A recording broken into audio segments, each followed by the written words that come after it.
So there's a great, wonderful, big world of annuals. I mean, look at all this color we're getting here. So I'm at Hewitt Garden Design Center with Athena, who's one of the managers here. She's gonna tell us all about annuals and what to do, what not to do, where to plant things, where to even get started, which is kind of the fun part of, I guess, annuals. Where would you tell people to start with that? Well, when people come in and ask for help, the first thing we always ask is, are you planting in sun or shade?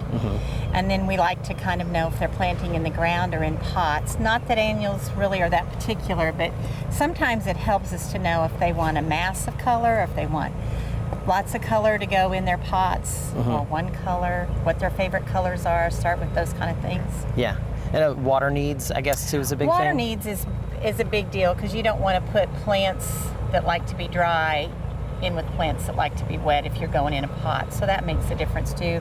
Or if they don't have access to water, you might want to plant one that takes the heat a little better than if it needs lots of water.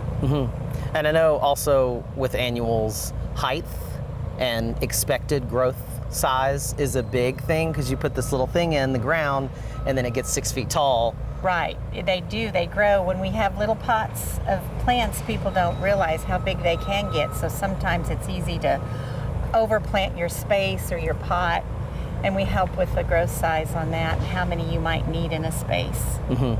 Well, let's dive into some of these specific plants. I guess we could start over here.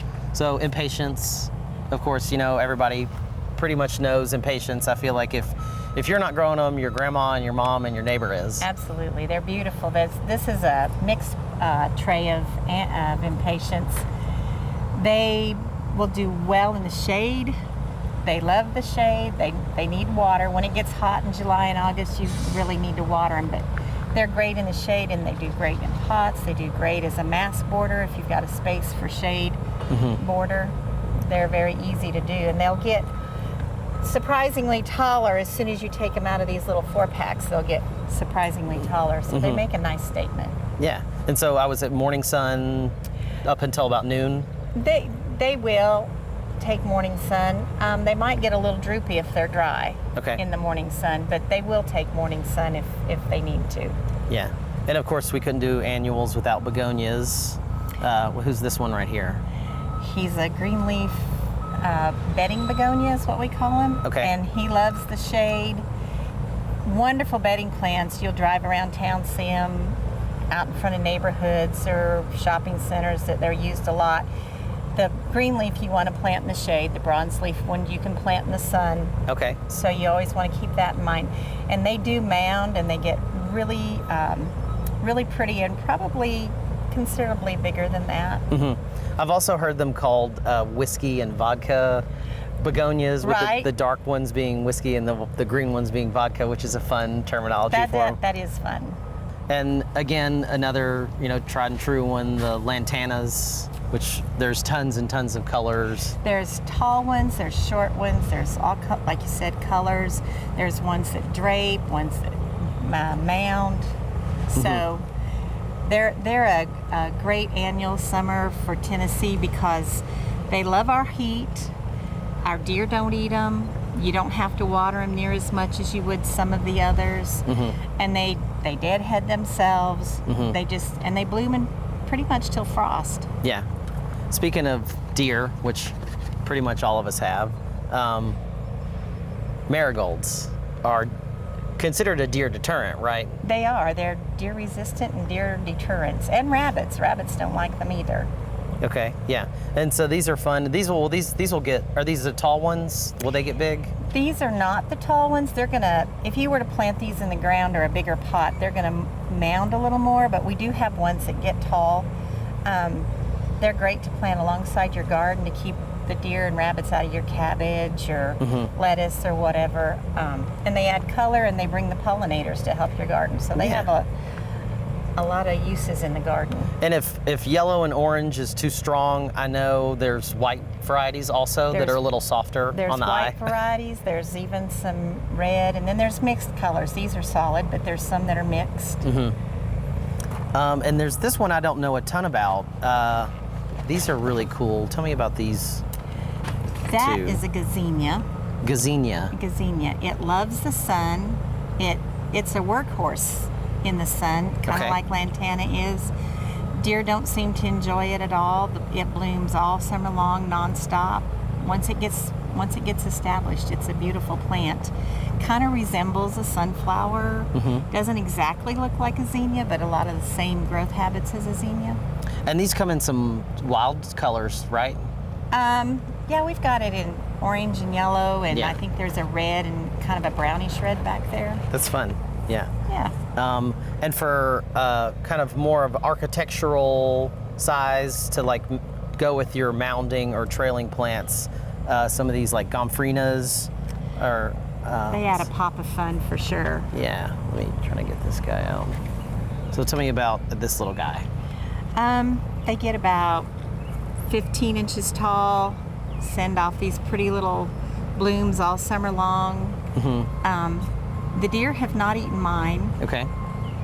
We have them in this color, a soft pink, a white. They work great in arrangements. A lot of people grow like a mass of them to cut for arrangements because they're good into the fall until frost. And they'll hold that they'll hold that shape. They'll when they hold dry. that shape, and you can dry them. A lot of people dry them in the summer for fall arrangements with the dried flowers. Okay. You can dry them and make tea out of them. Oh, really? Like a herbal tea? Like an herbal tea, Does it stain the water that color too? Not a whole lot, because when it dries, they kind of lose their color. Okay. And so when you make tea, it's not particularly purple. What kind of flavor does that add? Kind of an earthy. Okay. That's fun. Just an earthy. Yeah, it is fun. Yeah. So one of my all-time favorites that I've been, using for years is this little Euphoria. That's a small kind of mounder. Right. This is a popular one called Flurry Euphoria, and it lasts all summer. Does well in the shade or the sun. It'll just kind of fill in when you put it in an arrangement. It'll just kind of fill in wherever it needs to, and just make everything have that little pop of white that makes the other colors more vibrant. Yeah, so it's like a good mingler. It makes friends with everybody in the garden. It does. So in Tennessee, I feel like if we're going to talk about annuals, we got to talk about zinnias. Everybody's grandma's zinnias again. What do zinnias like? They like sun, and they can take a little extra water now and then if we're going to experience some dry times. But they're pretty easy to grow. They can reseed themselves sometimes. We love these little pink ones here. Pink is always a popular color, and once you plant that in a bigger pot or in the ground, it just really takes off and will provide color all summer long. Yeah, really nice. And petunias, this purple, right? Just one of many colors, but this deep, rich purple petunia is nice. It's very nice. It's a great spiller in your pot if you want something to drape down. It'll also spread on the ground if you would rather go that route. But, they're time and tested good plants. So. Yeah, coleus, the big world of coleus. This one's really beautiful. This green, and some of the newer varieties of coleus can be grown in more sun. Is that correct? Sure. Yeah, coleus. A lot of the coleus will take sun or shade, and if it gets too big for your space, you just clip it back a little bit, and it'll grow some more. It's a super easy plant, adds a lot of color, and a lot of people like it because it doesn't add a lot of bloom, but a lot of color. So if you're not wanting to add a lot of bees to your, like maybe the play space of the kids or something, they're afraid of bees, coleus is a good thing to add for that color. It's not particular about sun or shade as much as some other things, and it doesn't attract the bees as much. That's a good tip, yeah. I mean, you can let it flower and it will attract bees, but you can also just pinch the flowers back and get that color without flowers. Yeah. Because nobody wants to scare the kids. Right.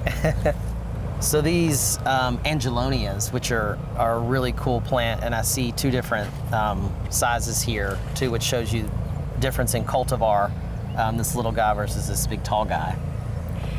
Angelonia is a great plant to add to your pot for height, or if you want to add it in mass. There are varieties that have upright habits or a spreading habit. Mm-hmm. But like if you wanted to color in a more formal setting, it's a great way to get the upright and add the color, and you could just do a mass of one color, or they're real pretty to mix, you know, like, because it's softer, the raspberries and the pinks and the purples, Yeah. and the white. We can add in the white one. Oh, right, yeah. Just to add a little color. Yeah. So with annuals, you know, you're going to get that all summer bloom, whether you have pots or a big garden that you want to add to. Adding annuals here and there can really be a big jolt of color in your garden. Definitely worth a few here and there. Every garden is not complete without them. For inspiring garden tours, growing tips, and garden projects, visit our website at volunteergardener.org and find us on these platforms.